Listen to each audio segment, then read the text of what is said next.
Good afternoon, ma'am. Good afternoon, classmate. I am the last reporter of Group 5. So my topic is it's all about performance differences within the same industry. So when we say performance differences is even if the companies belong to the same industry. So example na to is ang fast food. So ilang performance is how will they do can still be different. So first is a firm occupies a place within a strategic group. So inside in an industry daw is ang companies with similar styles or strategies form a smaller group. Gitawag na ang kuan nga strategic group. So ang example nato dira is ang Jollibee o ang McDonald's. So sila daw is nag-focus sa mga fast foods, sa mga affordable meals. So next is ang strategic groups differ from one another along important dimensions. So kani daw nga grupo are not the same because they spend money and focus on different things like how much they invest in research, what technology they use, how unique their products are, so and how they price items, then what customer groups they serve, og how they sell or distribute, and how they give customer service. So next is firm performance within the same industry. So para maistudihan daw ni nga kuan sa mga experts, mga experts daw is nagamit sila mga strategic group model.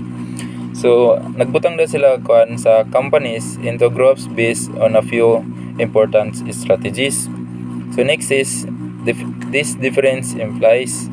So how will a company performs depends not just on being a certain industry, but also on which group inside that industry it belongs to.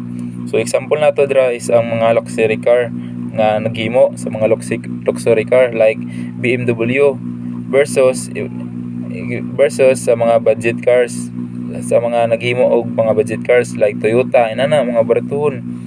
Ay di ko kayo og barato ay di mo ko kapalit ana. So ikaw na to sa mga same industry, sa mga sakyanan na but different group performance. So next is wind mapping strategic groups.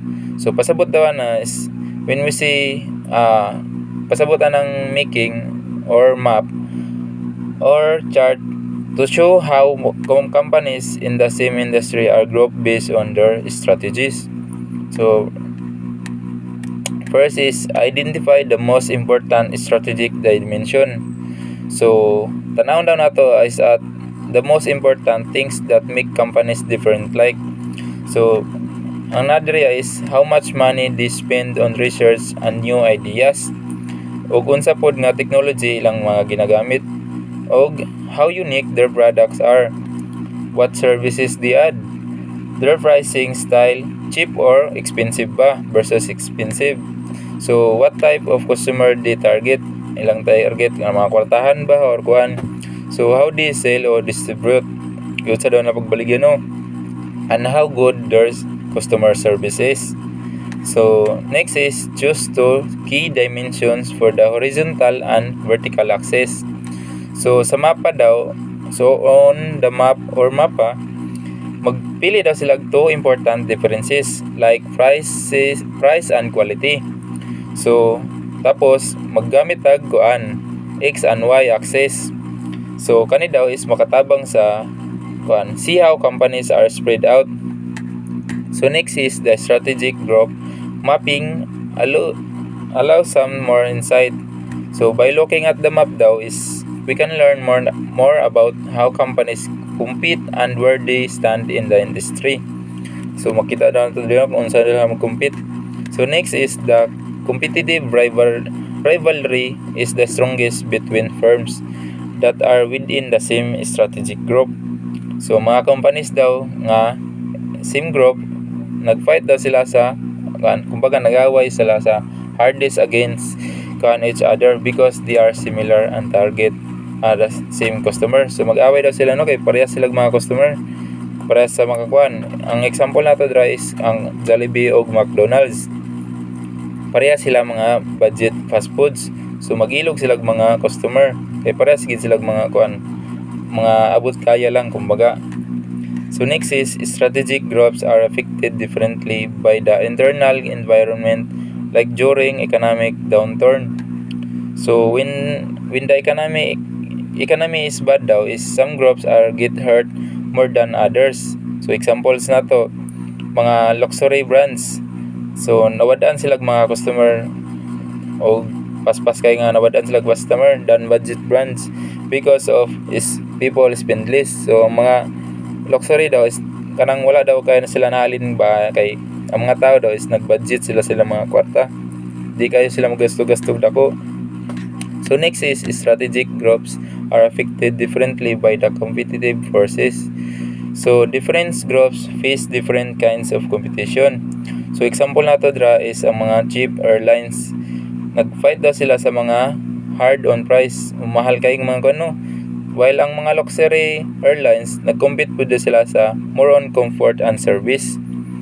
So next is some strategic group are more profitable than others. So dili daw tanan grupo makabuhat sila mga same amount of money.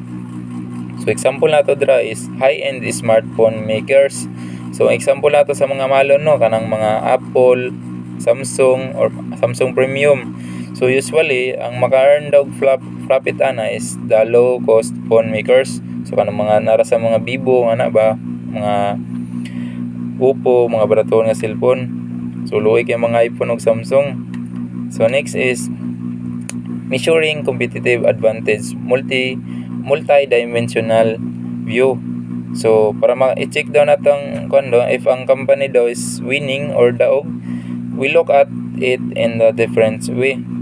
So another is how much economic value it creates. So it's accounting profits daw on how much shareholder earn or stock value sa mga overtime. So this usually move together if ang company daw mag-mix og value plus profit equals stock price goes up. So next is economic value creation. So this means turning resources and effort into products or services para sa mga customer nga find worth more than what I cost to make them. So next is three components: value, price, and cost. So ang value daw is sabutan na is how much customers think the product is worth it. So mo nang kung ang value nila is tanaw nila or hunaw-naon kung worth it ba ilang paliton kumbaga atong cellphone. Tapos ang price daw is how much the company charges. So pila daw ang charge sa company kung mukuan ka na nga value. Then sa cost pod is how much it costs the company to make including opportunity cost or what they give up to make it. So next is economic value created V to C. So value to cost sa the difference between how much customers are willing to pay sa value and how much is cost the company to make it. So next is competitive advantage. So kani daw nga company as advantage if mag-create sila more value than its competitors. So example na to is ang Apple or kumbaga iPhone. Mag-earns daw sila more than other phone brands because people see higher value in iPhones. So makakita daw sila kay wagkakuha ng tao, mahalon, basig ligon daw kayo ni pero dali ra day malubat. Joke lang, iPhone 16 na ito mo. So next is measuring a firm's level. To know if the whole company daw has an advantage, so we can add up the economic value created for all its product and services. So next is understand who their major competitors are So kaya lara ta sa kung kinsang who your real rivals are. So not just the obvious ones. So ang new competitors daw dire is moabot ra na from different places or new trends. So imong kalaban na is dili ra na sa imong duol or napon na sa lain-lain lugar mo duol ra sa imo. So next is understand competition strategies. So learn how your competitors win. Maybe through low prices, high quality, or a strong reputation. So tanawon na nimong competitors unsa nila pagdaog kay tabi iPhone nimo, tapos ang sa competitors kay Oppo, so mas baratuhon, mas makakuan sila tas high quality o dugay kay malubat pero balag lain kamera. So sponsors, so dili daw nimo na kapihon iPhone ka, kapihon nimong kuan Oppo mga kuan. So if won't work for you, like fighting on price when they make things cheaper. Instead, compete in another way. So mag-compete daw ka o yung iPhone 14 o 14 tapos napildi ra sa kuan Realme, o mag-make kag kalain nga cellphone ana, o magkuan kag laptop nga kuan, o laptop nga Apple para magkuan. Di ba way laptop nga sa Realme? O mo na ikan. So next is understand exactly what products or services competitors provide. So study not just what they sell, but also what benefits customers get. So keep this updated by checking their websites. So talking to ex-employees or even asking their customers. So next is focus on their strength. So keep customers loyal by giving them strong reason para mag-stay ang kuan sa imuha instead of switching of competitors. So next is marketing activities. So aim daw nimong kuan or mag-focus ka dito sa kuan imong marketing at specific group of people. So competitors may try to attract everyone, but if you focus deeply on a smaller group, you can serve them better. So accounting probability. First is measuring accounting probability. So to check if a company is doing well, we look at the financial reports. For example, income statement and balance sheets. These are public standard. The next is ang common metrics. The usual ways to measure profit are. So another ROA. Return on asset. In short, ROA. So ang return asset daw is how much profit the company makes from its assets. So ang return on equity daw is on short ROE, how much profit it makes from shareholder. Then ang return on invested capital, how will it use all money invested to create profit. Then ang next is ang return of revenue mo na ang how much profit is made compared to total sales. So next is ang limits of accounting data. So kani daw nga numbers is naglook at the past, not the future. So they also miss things you can't see on the balance sheet, like innovation, brand strength, or employee skills. So they mainly focus on the physical, tangible assets like buildings or machines, so which are not most important anymore.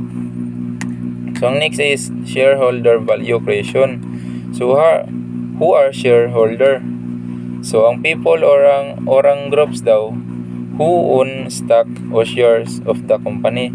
So that makes them the legal owner of the company. The next is what shareholders care about. So they care more about their return on risk capital, the money they invest in the company. So if the company daw mag-bankrupt, so mawala daw ilang money, they lose that money. So if the money ang company daw is mag-grow, is di makagain sila more value. So next is return on risk capital. So from a shareholder view, what matters most is how much money they earn back from the risky money they invested in the company. So next is total return to shareholders. So investor care about two things. First is the stock price going back, appreciation, and the cash payment they get. So dividends together. So divide nila. This is called the total return. So next is total return as in internal performance metrics. So dire gipakita dire sa mga is how stock market sees the company. Nag-base na sila sa past result or sa current condition and future expectation. So next is stock volatility. So ang stock price daw is mag-go up and down a lot. So this makes it hard to just judge company performance because so ang big company like, factors daw like accelerators affects prices and investor moods. Fear and excitement can push prices or down even it's not logical. So that's all, ma'am.